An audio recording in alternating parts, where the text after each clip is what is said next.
Good morning, Robert Scribbler with the OBX Wave Report. Lots of wave reporting news for this morning on a Dawn Patrol edition on this March the 4th. As right now here at Jeanette's Pier, we've got pretty consistent 2 to 4 foot waves and semi-choppy conditions in the rain.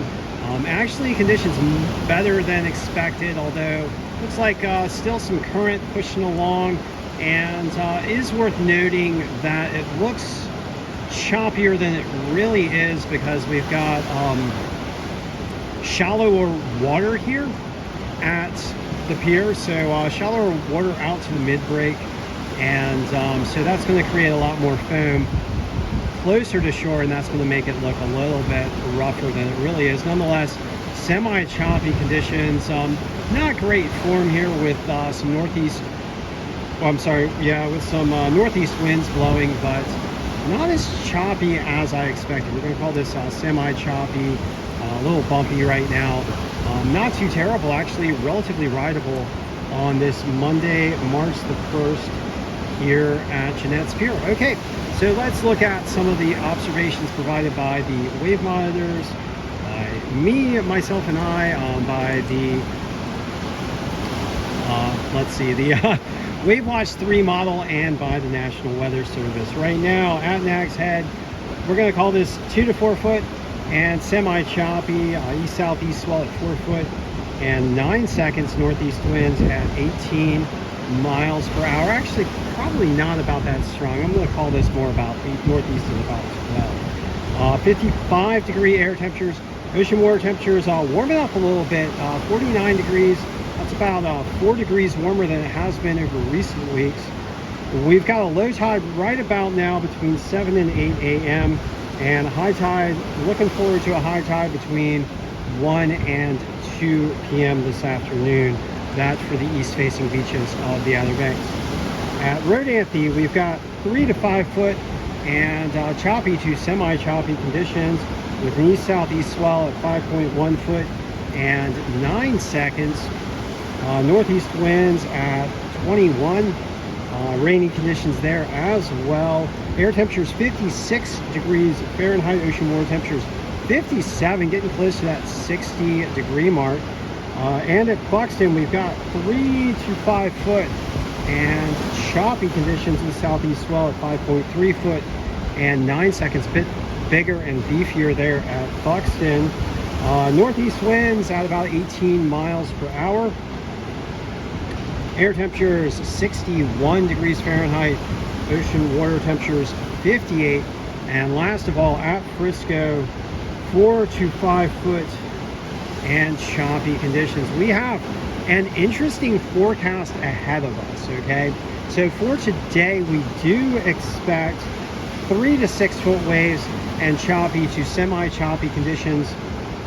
Northeast winds between 12 and 25 miles per hour.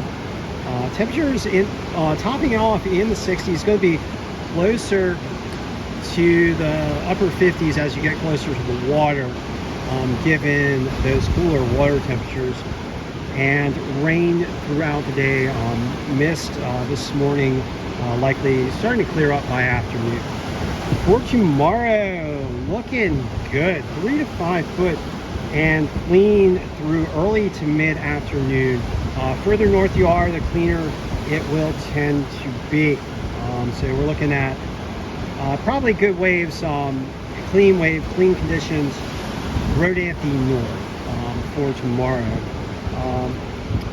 Winds expected to be southwest, 4 to 8 miles per hour early, so light from the southwest at 4 to 8 miles per hour early, and then shifting to the southeast later in the day. That southeast shift is going to move from south to north, so it's going to happen earlier further south you are and later further north you are. And weather conditions, clouds and sun tomorrow, temperatures in the 60s, looking like a very pleasant day both for surfing and for the beach for a March day. It's going to be gorgeous.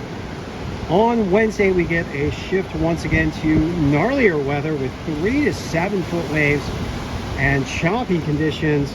Strong south winds coming in at 10 to 22 miles per hour early, and then strengthening to 20 to 30 miles per hour later. Rain expected on Wednesday with those strong southerly winds and temperatures in the 60s. And last of all, for Thursday, and for Thursday, we expect 2 to 5 foot waves. Clean to fair early. Best conditions going to be in the mid zone between road amphy and waves early. And then chop later as the winds pick up out of the west northwest. Temperatures in the 50s, west northwest winds 10 to 25 miles per hour, picking up later in the afternoon on Thursday, and some clouds. And last of all, on Friday, looking gnarly once again. 4 to 7 foot waves, mostly choppy conditions with those northeasterly winds blowing between 10 and 25 miles per hour. Some variance throughout the day. Highs around 50, so much colder on Friday with some cloudy conditions. All right, as I said yesterday, you can take some of these forecasts, particularly the ones further out, with a grain of salt. The wind conditions here in the Outer Banks are certainly variable, particularly in springtime. So we can have rapid changes in the surf forecast as the waves themselves are highly dependent upon the wind conditions. All right, so thank you for joining me for this session of the OBX wave report. I'm going to be heading down to Real Water Sports today.